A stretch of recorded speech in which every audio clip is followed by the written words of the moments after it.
En esta ocasión está con nosotros la maestra María del Coral Reyes.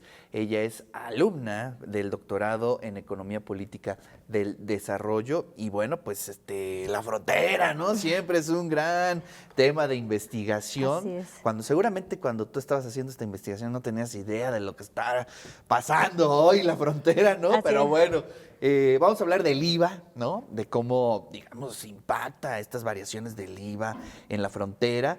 Pues cuéntanos un poquito cómo es que surge y por qué se dan esas variaciones en un lugar tan complejo económicamente, social, culturalmente. Un chorro de cosas suceden ahí, ¿no?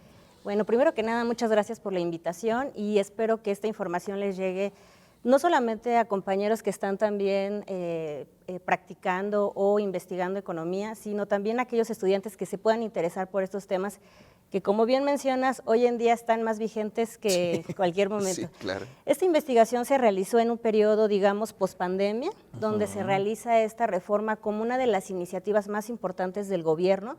Digamos, el gobierno entró en una situación caótica después de 2 años de tomar el poder, bueno, se llega una pandemia y empieza a implementar ciertas medidas.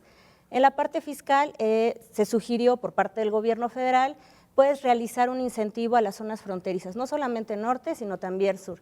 El incentivo era el 50% en el IVA, es decir, si nosotros pagamos el 16%, pues ellos pagarían el 8%.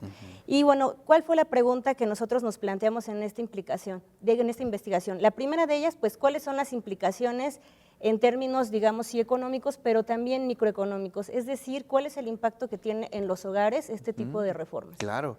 Y eso, y bueno, y de primera instancia, ¿por qué hacer esa diferencia, no? Digo, para a lo mejor estamos alejados de la frontera, ¿no? No entendemos muy bien esas cosas. ¿Por qué se dan esas diferencias en un espacio como este? El objetivo del gobierno era incentivar la economía local, sobre todo pues atraer la inversión. Sabemos que la frontera norte pues es un punto nodal para México, ya que constantemente se está cruzando tanto del norte hacia acá y nosotros hacia allá. Entonces, ese era el objetivo central. Sin embargo, lo que nosotros identificamos es que estas iniciativas, más allá de impulsar el comercio local, también puede afectar las desigualdades. Se abrió la brecha de desigualdad. Encontramos algunas evidencias en la investigación que realizamos. Cabe señalar que nosotros aplicamos un modelo de microsimulación aritmética. ¿Esto qué quiere decir? Que a través del análisis de una base de datos que es la ENIC, la Encuesta Nacional de Ingreso de Gasto de los Hogares, revisamos algunas variables. De manera general, mencionaré 3.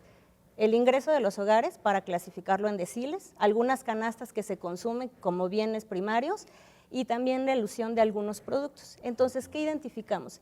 Que más allá de beneficiar, digamos, a estas zonas fronterizas, se abrió la brecha de desigualdad. Es decir, los deciles más bajos seguían pues afectados por este impuesto y a los que se les redujo el impuesto, digamos, eran a los deciles más altos. Entonces, más allá de hablar de temas macro, pues se afectó de manera micro a los hogares, ¿no? La brecha de desigualdad se amplió. Es decir, digamos, las personas que tienen negocios pequeños, pues les terminó afectando, ¿no? Mientras que a las grandes empresas les terminó beneficiando. ¿Es un poco lo que sucedió?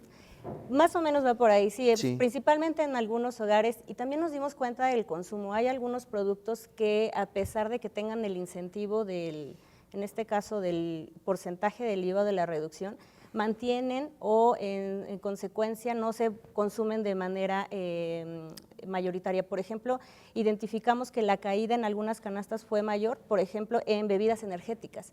Hubo una caída del 25%. Entonces, ¿qué productos se están beneficiando? Cerveza, 8%.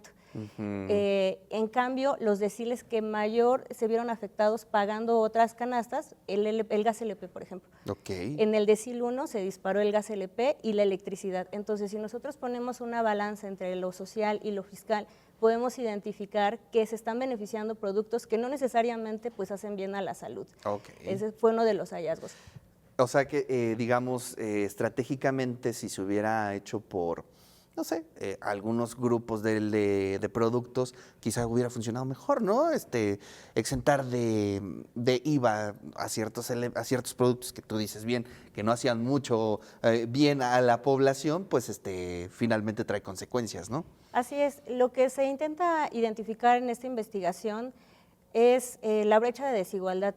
Cabe señalar que esta investigación forma parte de lo que se está realizando en la tesis doctoral, que se analizan 2 fenómenos, la pobreza y la desigualdad.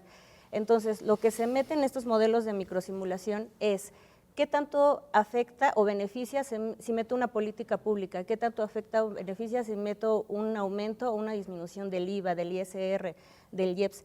En particular, digamos que esta es una ramita de esa gran investigación y analizamos lo que es el IVA y nos damos cuenta que sí tiene repercusiones importantes. Puede ser muy poquito el cambio, pero sí abre la brecha de desigualdad.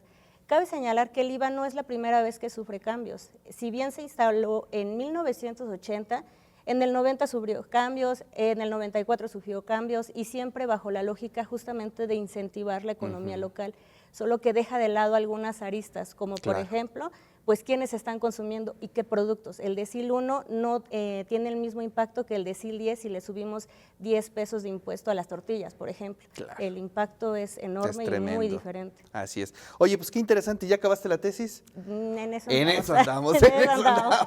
Muy bien. Bueno, pues se antoja muchísimo y sobre todo es importante que también le llegue esta investigación a quien tenga que llegarle, ¿no? Exacto. Eso es quien toma las decisiones y quien planea próximamente otro tipo de decisiones, enmiendas en temas del IVA, pues que tenga en cuenta este tipo de investigación que hiciste, ¿no? Así es. Sí, sobre todo considerar elementos como la regresividad o la progresividad.